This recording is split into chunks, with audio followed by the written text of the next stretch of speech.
pozo y el péndulo. Estaba agotado de muerte por aquella larga agonía. Y cuando al fin me desataron y me permitieron sentarme, sentí que perdía el conocimiento. La sentencia, la espantosa sentencia de la muerte, fue la última frase claramente acentuada que llegó a mis oídos. Después, el sonido de voces inquisitoriales pareció sumirse en el zumbido indeterminado de un sueño. Aquel sonido provocó en mi mente la idea de revolución, tal vez porque lo asociaba en mi imaginación con la rueda de un molino. Esto duró muy poco, porque de pronto no oí nada más. Sin embargo, durante un instante, vi con terrible exageración los labios de los jueces vestidos de negro. Aquellos labios aparecían ante mí blancos, tan blancos como la hoja de papel sobre la que estoy escribiendo, y delgados hasta lo grotesco, adelgazados por la intensidad de su expresión de firmeza, de resolución inconmovible, de severo desprecio al dolor humano. Veía que los decretos de lo que para mí era el destino salían de aquellos labios.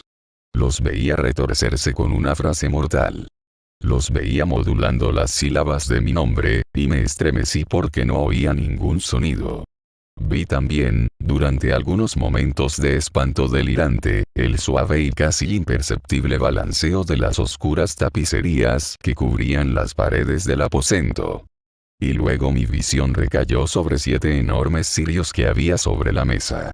Al principio parecían tener un aspecto de caridad, como si fueran 7 ángeles esbeltos que podían salvarme. Pero luego, y de pronto, una náusea mortal invadió mi espíritu, y sentí que cada fibra de mi ser se conmovía como si hubiera tocado el hilo de una batería galvánica, mientras las formas angélicas se convertían en espectros sin forma con cabezas de llama, y comprendí que no podía esperar ayuda de ellos. Entonces, con una rica nota musical, se deslizó en mi mente el pensamiento de lo dulce que debía ser el descanso de la tumba. Este pensamiento llegó de un modo suave y furtivo, y creo que necesité un largo rato antes que consiguiera captar su total apreciación. Pero en el preciso momento que mi espíritu empezaba a sentir claramente esta idea y a gozar de ella, las figuras de los jueces se desvanecieron como por arte de magia. Los enormes cirios se redujeron a la nada.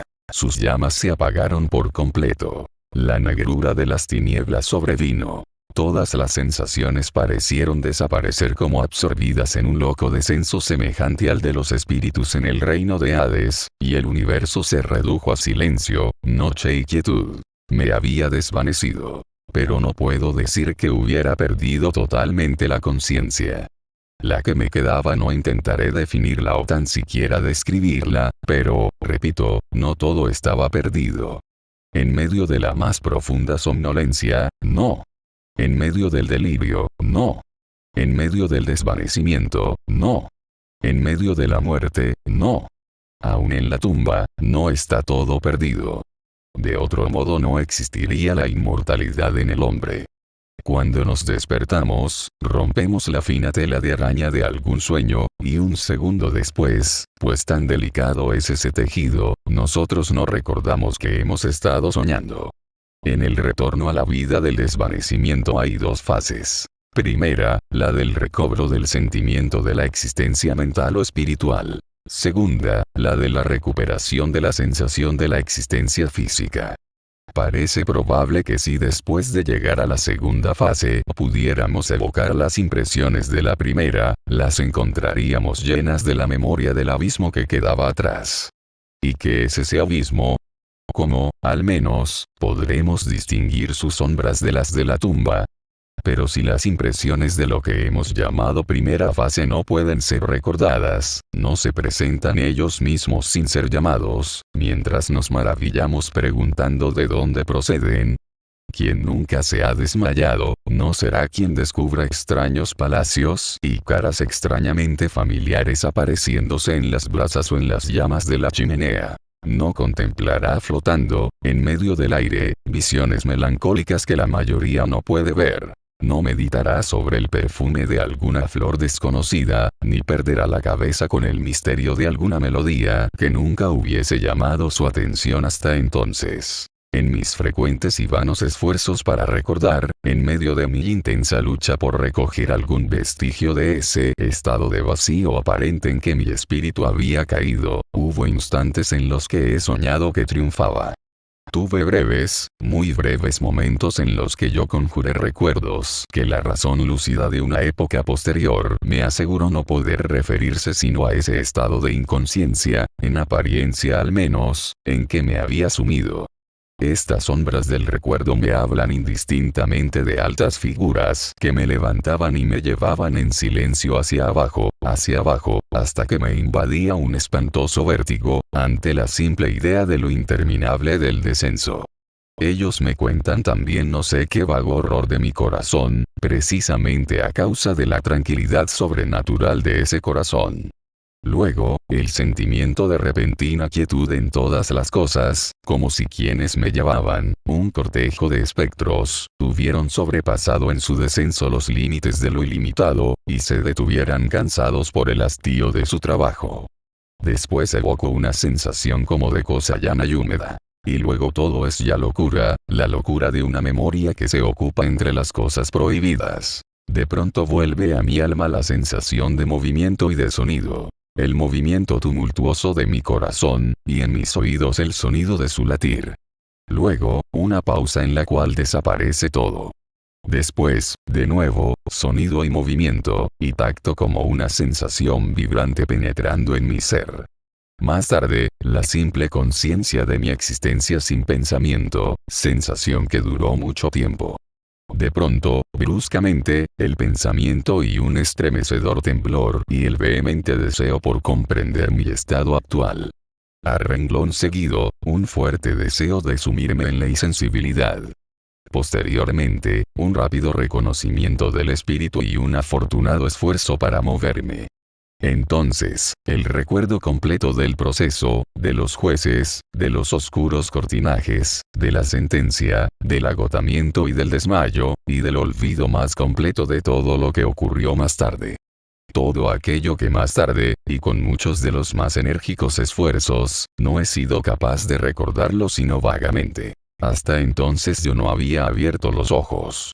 Pero sentía que estaba tendido de espaldas y sin ataduras. Alargué una mano y ésta cayó pesadamente sobre algo húmedo y duro. Durante algunos minutos la dejé descansar, mientras luchaba por imaginar dónde me hallaba y cuál era mi estado. Ansiaba poder usar mis ojos, pero no me atrevía. No es que temiera ver cosas horribles, sino que me aterraba la idea de no poder ver nada. Al final, con una extrema angustia en el corazón, abrí rápidamente los ojos. Mis peores pensamientos quedaron entonces confirmados. La negrura de la noche eterna me rodeaba. Luchaba por respirar. La intensidad de la oscuridad parecía oprimirme y asfixiarme. La atmósfera estaba intolerablemente cargada. Permanecía con una inmovilidad absoluta y me esforcé por razonar. Pensé en los procedimientos inquisitoriales e intenté deducir, partiendo de este punto, cuál sería mi verdadera situación. La sentencia había sido pronunciada, y me parecía que desde entonces había pasado un largo intervalo de tiempo. Con todo, ni por un momento imaginé que estuviera muerto. Tal suposición, a pesar de todas las ficciones literarias, es completamente incompatible con la existencia real.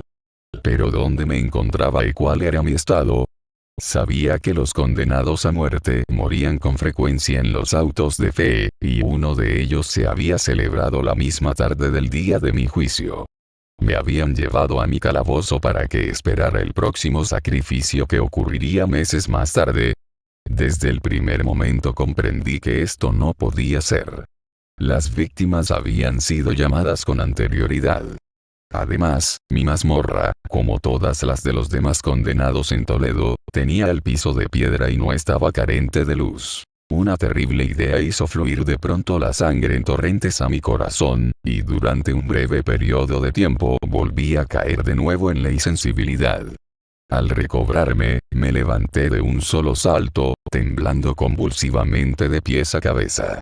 Extendí los brazos de forma extraña hacia arriba y a mi alrededor en todas direcciones. No sentí nada. Con todo, temía dar un paso y que me pudiera dar con las paredes de la tumba.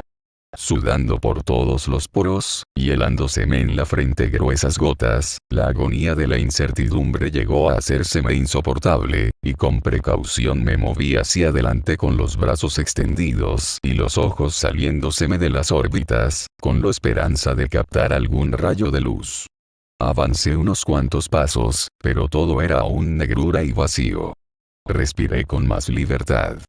Parecía evidente que no era el mío, al menos, el más horrible de los destinos. Y entonces, como continuaba caminando con precaución hacia adelante, se confundieron tumultuosamente en mi memoria un millar de vagos rumores escuchados sobre los horrores de Toledo. De esas mazmorras se habían contado cosas muy extrañas. Yo siempre las había considerado fábulas, pero no obstante, extrañas y demasiado fantasmales como para repetirse, salvo en un susurro. ¿Me iban a dejar morir de hambre en este mundo subterráneo de oscuridad, o qué destino quizá más terrible me esperaba? Puesto que conocía bien el carácter de mis jueces, no podía dudar de que el resultado pudiera ser la muerte, y una muerte de la más desacostumbrada amargura. La forma y la hora de su ejecución era lo único que me preocupaba y distraía. Mis brazos extendidos encontraron finalmente una sólida contención. Era una pared que parecía construida de piedra muy lisa, húmeda y fría.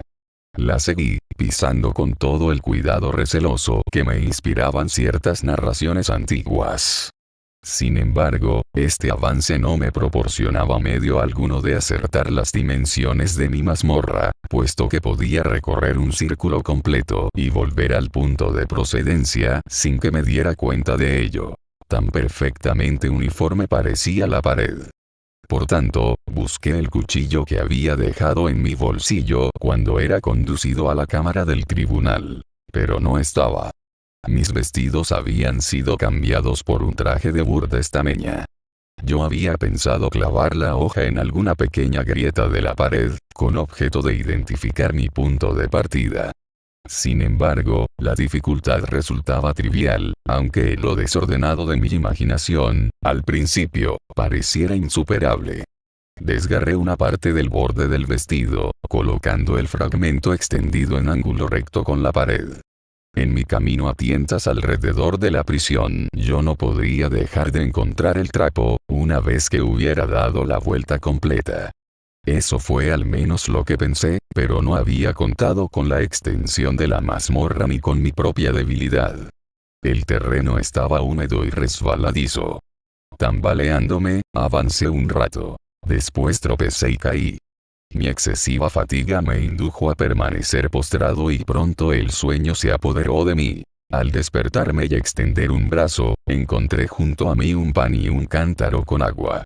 Estaba demasiado exhausto para reflexionar sobre aquella circunstancia, pero comí y bebí con avidez. Poco después volví a proseguir mi marcha alrededor de la prisión, y tras muchos esfuerzos conseguí llegar al fragmento de estameña. Hasta el momento de caer llevaba contados 52 pasos, y unidos a los que anduve desde que reanudé la marcha hasta que encontré la estameña, 48, sumaban 100 en total. Si admitimos 2 pasos por yarda, imagino que la mazmorra debía tener 50 yardas de circuito. Como me había encontrado que numerosos ángulos en la pared no podían darme idea sobre la forma de la cripta, pues no dudaba que de eso debía tratarse. Yo no tenía demasiada ilusión, ni tampoco esperanza en aquellas investigaciones, pero una vaga curiosidad me impulsó a continuarlas. Dejando la pared, resolví cruzar el área del recinto. Al principio procedí con extrema precaución, pues el piso, aunque parecía de sólido material, era traidor por el limo al fin. Sin embargo, me hice de valor, y sin vacilar caminé firmemente, intentando atravesarlo en una línea lo más recta posible. Llevaba avanzados 10 pasos de este modo, cuando se me enganchó en las piernas el trozo rasgado de la túnica y caí de bruces violentamente. En la confusión de mi caída no me di cuenta inmediatamente de una circunstancia sorprendente, y que sin embargo pocos segundos después, y mientras estaba caído, atrajo mi atención. Era lo siguiente. Mi barbilla descansaba sobre el suelo de la prisión, pero mis labios y la parte superior de la cabeza, aunque estaba a la misma altura que la barbilla, no tocaban nada. Al mismo tiempo, mi frente parecía bañada en un vapor viscoso y el olor peculiar de los hongos podridos llegaba con fuerza hasta mí. Alargué el brazo y me estremecí al hallar que había caído en el mismo borde de un pozo circular, cuya extensión desde luego no estaba en condiciones de adivinar en aquel momento. Tanteando la piedra, precisamente debajo del borde, conseguí desprender un pequeño fragmento que dejé caer en el abismo. Durante muchos segundos escuché sus rebotes al ir golpeando en su caída las paredes.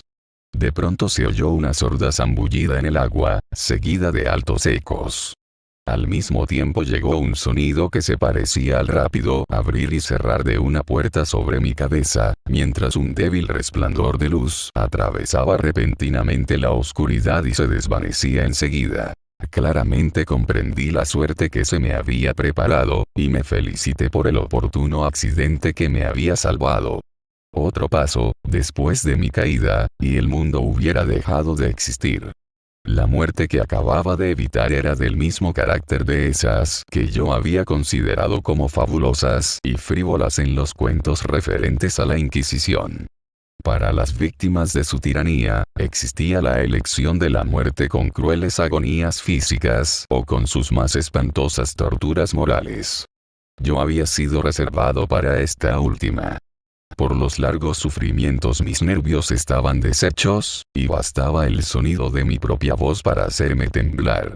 Habiéndome convertido, a todos los efectos, en una víctima apropiada para las clases de torturas que me esperaban. Temblando, retrocedí, agarrándome a la pared, decidido a dejarme morir antes que afrontar el riesgo de los pozos que mi imaginación, en la oscuridad, multiplicaba a lo largo de la celda. En otro estado de ánimo, podía haber tenido el valor de acabar mi miseria hundiéndome en uno de aquellos abismos. Pero ahora yo era el más auténtico de los cobardes. Tampoco podía olvidar lo que había leído sobre aquellos pozos, de los que se rumoreaba que la muerte repentina no formaba parte de sus horribles planes. La agitación de mi espíritu me mantuvo despierto durante muchas horas, pero al fin me quedé adormecido. Al levantarme encontré junto a mí, como la vez anterior, un pan y un cántaro de agua. Me consumía una sed abrasadora y vacié el cántaro de un trago.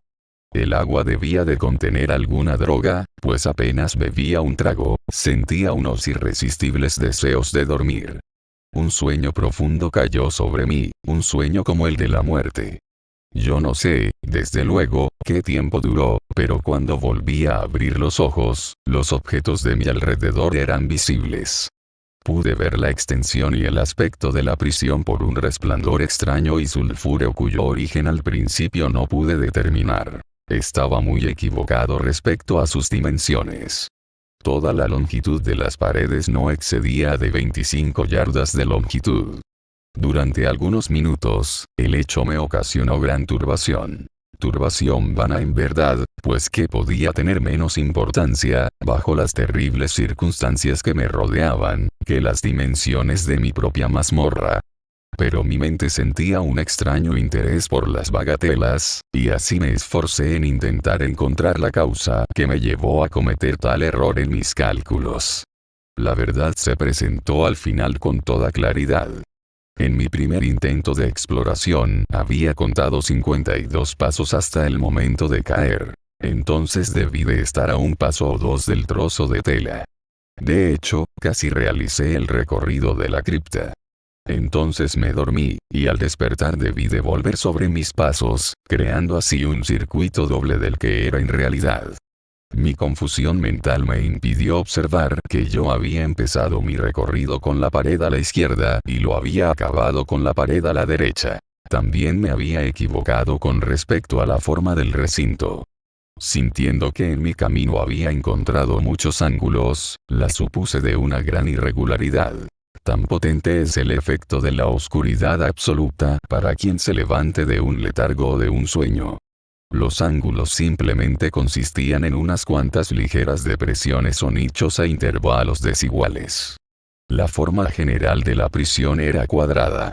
Lo que yo había tomado por piedra, ahora resultaba ser hierro o algún otro metal, en enormes placas, cuyas suturas o junturas ocasionaban la depresión.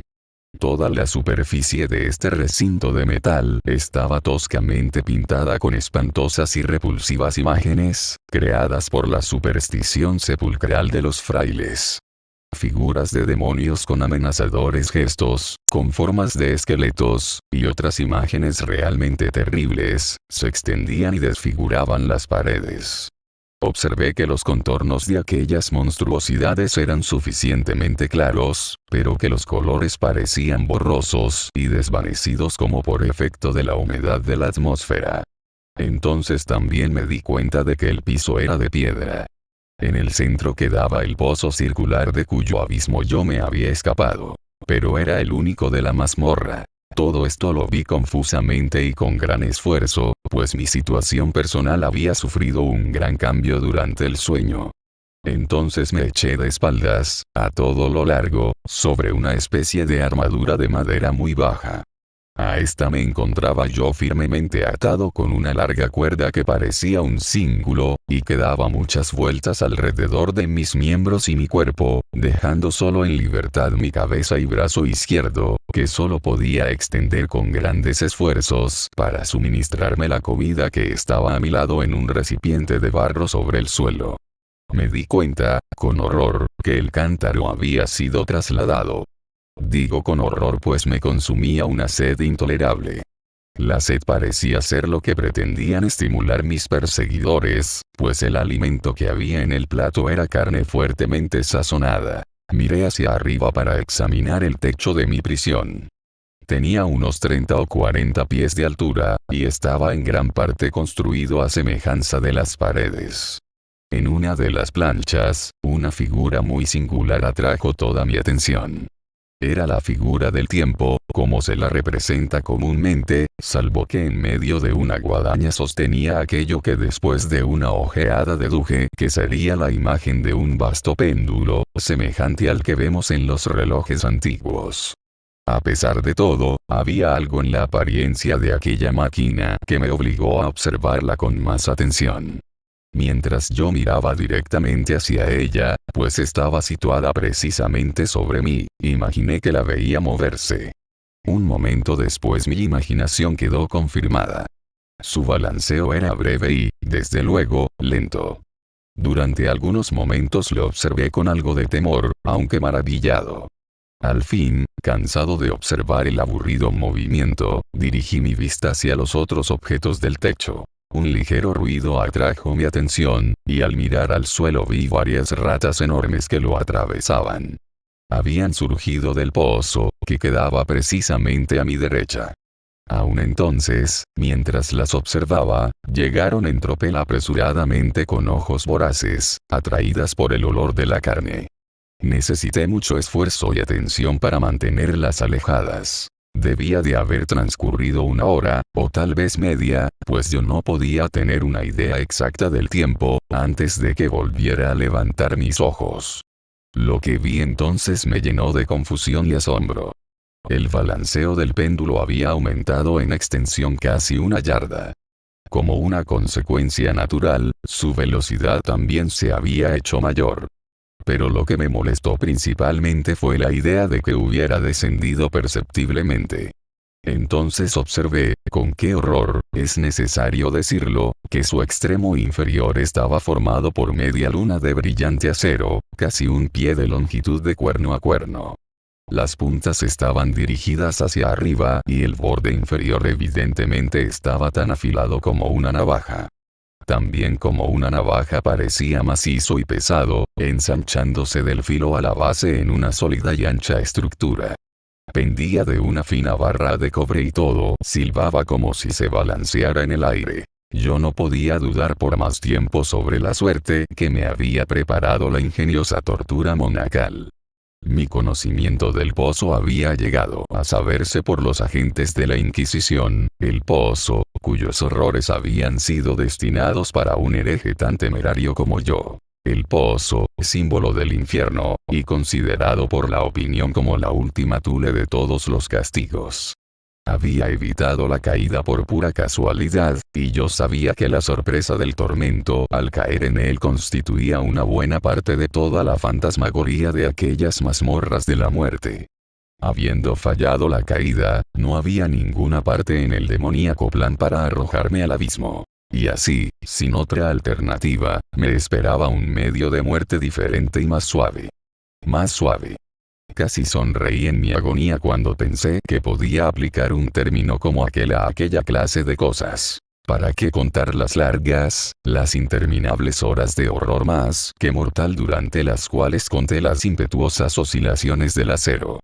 Pulgada a pulgada, línea a línea, con un descenso que era únicamente apreciable a intervalos que parecían siglos, el péndulo bajaba implacablemente.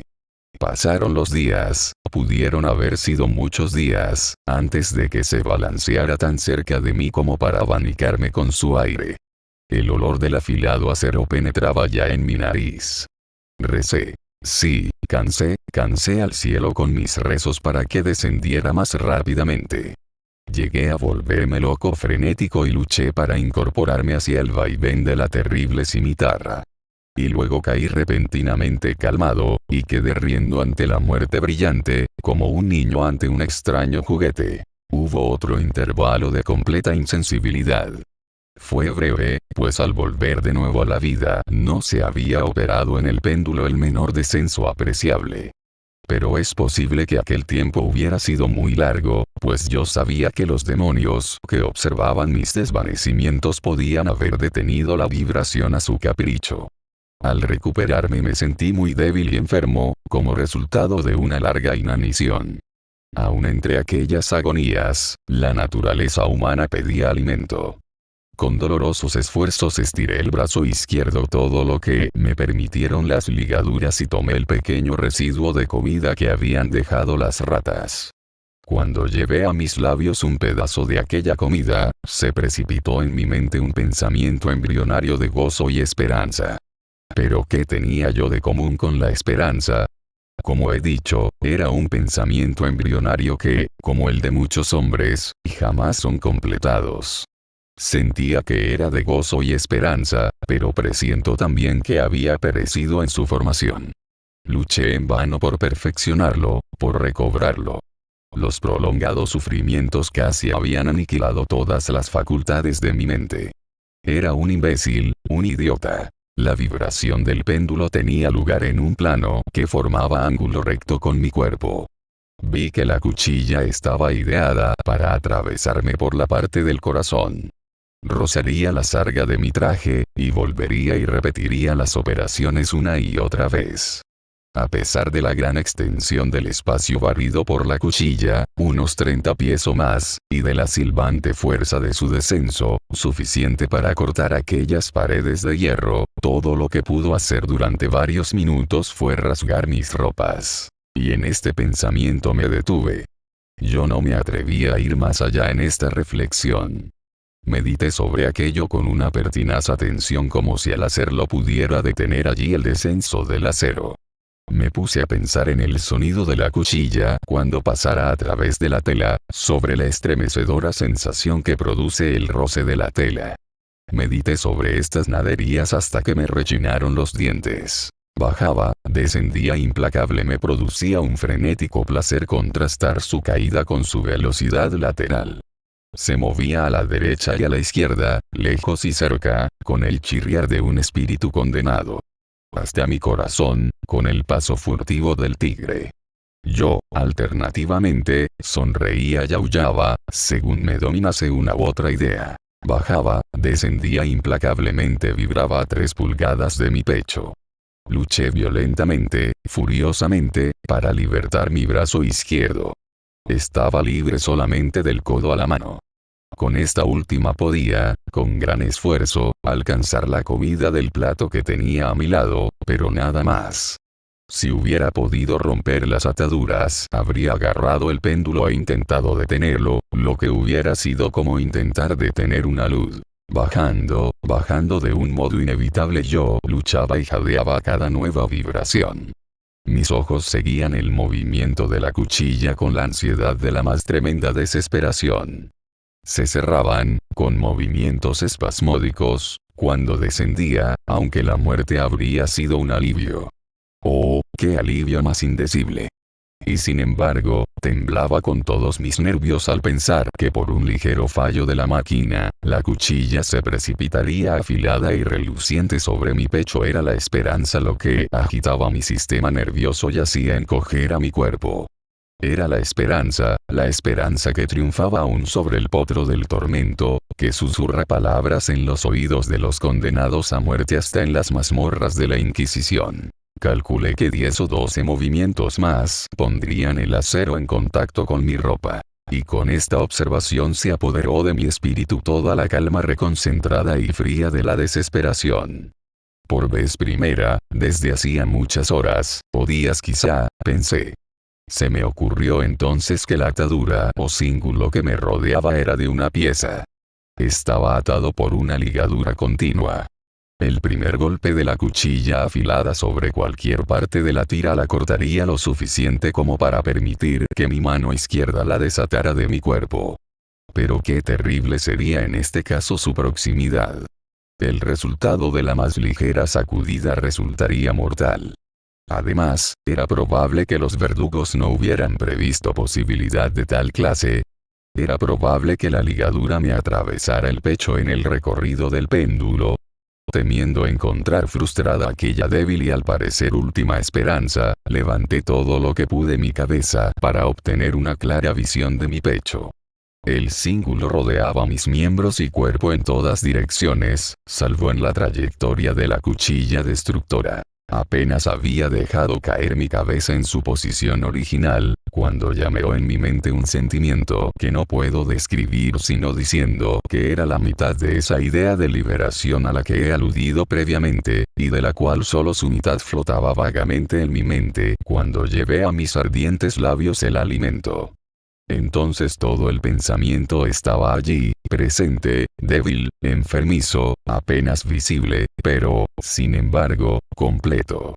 Enseguida continué con la nerviosa energía de la desesperación, para intentar su ejecución. Durante muchas horas, las proximidades de la baja armadura sobre la que estaba yo recostado se había visto literalmente asediada por las ratas. Allí estaban, fieras, osadas, codiciosas, con los ojos centelleando hacia mí, como si no esperaran más que la inmovilidad por mi parte para hacerme su presa. ¿A qué género de alimento, pensé, se habrán acostumbrado en el pozo? A pesar de todos mis esfuerzos por impedirlo, habían devorado todo el contenido del plato, menos una pequeña parte. Mi mano se había agitado en un movimiento de vaivén alrededor del recipiente, pero a la larga, la inconsciente uniformidad del movimiento le privaba de su efecto. En su voracidad, habían llegado a hincar sus afilados colmillos en mis dedos. Con los restos de la carne aceitosa y picante que quedaba froté concienzudamente las ataduras hasta donde pude llegar. Luego alcé mi mano del suelo y la dejé inmóvil sobre el pecho. Al principio, los hambrientos animales se sorprendieron y se asustaron del cambio y del cese de movimiento de aquella mano obstaculizadora. Retrocedieron alarmados y algunos se refugiaron en el pozo. Pero aquello duró tan solo un momento. No en vano había contado yo con su voracidad. Al observar que permanecía sin hacer movimiento alguno, uno o dos de los más osados saltaron sobre la armadura y olfatearon el cíngulo. Aquello parecía la señal para una acometida general. Empezaron a salir apresuradamente del pozo en gran número.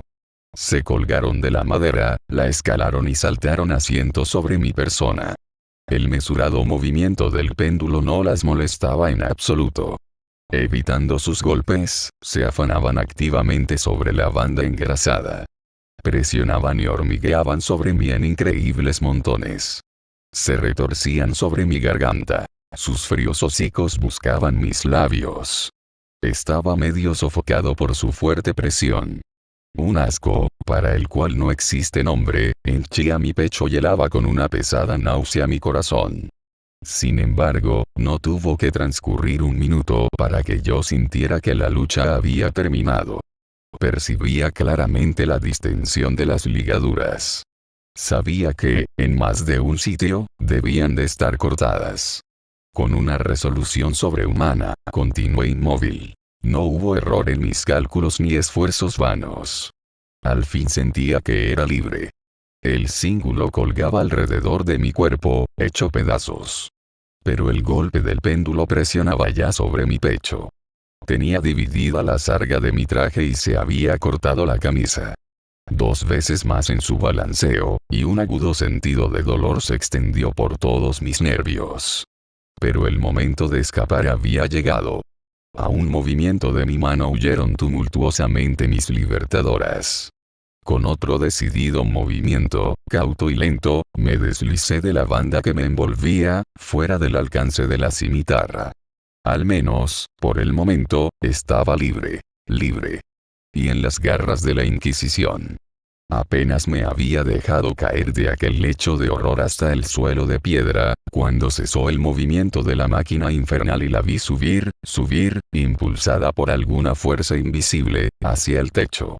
Aquella fue una lección que llenó mi corazón de desesperanza. Sin duda que era observado hasta en mis menores movimientos. Libre. No había sino escapado de la muerte en una forma de agonía para ser entregado a algo peor que la muerte misma. Con aquel pensamiento moví los ojos nerviosamente a mi alrededor sobre las barreras de hierro que me rodeaban. Algo desacostumbrado, un cambio que al principio no pude apreciar con claridad, se había operado en la mazmorra. Durante muchos minutos de ensoñadora y temblorosa atracción, estuve ocupado en vanas e incoherentes conjeturas. Durante este tiempo llegué a captar por vez primera el origen de la luz sulfúrea que envolvía la celda. Procedía de una grieta de casi media pulgada de ancho, que se extendía a lo largo de la prisión. En la base de las paredes, que de este modo parecían, y así lo estaban en realidad, completamente separadas del suelo. Hice intentos de mirar a través de la abertura, aunque en vano, naturalmente. Cuando me levanté, después de este intento, el misterio de la alteración sufrida por la celda se me reveló totalmente. Había observado que aunque los contornos de las figuras pintadas sobre las paredes eran suficientemente claros, sus colores parecían borrosos e indefinidos. Aquellos colores habían asumido, y asumían a cada momento, una sorprendente y cada vez más intensa brillantez que comunicaba a aquellas figuras espectrales y diabólicas un aspecto capaz de hacer temblar a nervios más firmes que los míos. Los ojos de los diablos, de vivacidad fantasmal y feroz, centelleaban hacia mí desde millares de sitios, invisibles antes para mí, y brillaban con el cárdeno fulgor de un sueño que yo no podía forzar a mi imaginación a considerarlo como irreal. Irreal. Me bastaba respirar para que llegara a mis narices el vapor de hierro enrojecido. Un sofocante calor invadía la prisión. A cada momento, los ojos que contemplaban mi agonía iban adquiriendo un fulgor más profundo. Sobre las horrorosas pinturas se iba difundiendo un tinte rojo, de sangre. Jadeaba, me ahogaba al respirar. No cabía duda sobre cuál era el plan de mis verdugos, los más despiadados, los más crueles de los hombres. Me alejé del metal ardiente hacia el centro de la mazmorra. En medio del pensamiento de mi destrucción por el fuego, la idea de frialdad del pozo se presentó a mi mente como un bálsamo. Me precipité hacia su profundo borde y miré el fondo con la mayor atención. El resplandor de la encendida bóveda iluminaba sus cavidades más ocultas. Sin embargo, durante un atolondrado instante, mi espíritu rehusó a comprender el significado de lo que yo veía. Se abrió camino a la fuerza en mi mente y ardió como una llama en mi conmovida razón. Oh. La voz me falta para expresarme. ¡Qué espanto! Cualquier horror menos aquel. De un salto me aparté del borde y enterré la cara entre las manos, llorando amargamente. El calor aumentó rápidamente, y una vez más levanté la vista temblando de pies a cabeza. Se había operado en la celda un segundo cambio, y entonces el cambio afectaba evidentemente a su forma. Como la vez anterior, me fue imposible al principio intentar apreciar o comprender lo que había sucedido. Pero no permanecí mucho tiempo en la duda. La venganza inquisitorial había sido precipitada por mi doble escape y no podía hacer más que esperar al rey de los terrores. La celda había sido cuadrada, y ahora yo veía que 2 de sus ángulos de hierro eran agudos, y los otros 2, obtusos en consecuencia. La terrible diferencia aumentaba rápidamente como un quedo gemido. En un instante, la estancia había tomado la forma de un rombo, pero la alteración no acababa aquí. No esperaba ni deseaba que parase. Podían haber aplastado las rojas paredes mi pecho buscando así la eterna paz. Muerte, dije, cualquier muerte, menos la del pozo. Loco de mí. No podía comprender que el pozo era el objetivo del hierro candente que me rodeaba. ¿Podría resistir su calor? O si podía, me sería posible escapar a su presión. Y entonces el rombo se aplastaba más y más, con una rapidez que no dejaba tiempo para pensar. Su centro, y desde luego la mayor anchura, coincidía precisamente con el círculo del pozo. Me retiré. Pero las paredes se cerraban, empujándome irresistiblemente. Al fin, mi cuerpo quemado y retorcido no tuvo sino una pulgada bajo los pies en el suelo de la prisión. No luché más, pero la agonía de mi alma halló salida en un grito alto, prolongado y final de desesperación. Sentí que me tambaleaba en el borde del abismo y aparté la mirada. Se oyó un discordante rumor de voces humanas. La aguda explosión de muchos clarines. 1 millar de truenos retumbaron a la vez. Las paredes de fuego retrocedieron precipitadamente. Un brazo se extendió para agarrarme por el mío, cuando estaba a punto de caer, desmayado en el abismo. Era el brazo del general Lasalle. Las tropas francesas habían entrado en Toledo. La Inquisición había caído en manos de sus enemigos.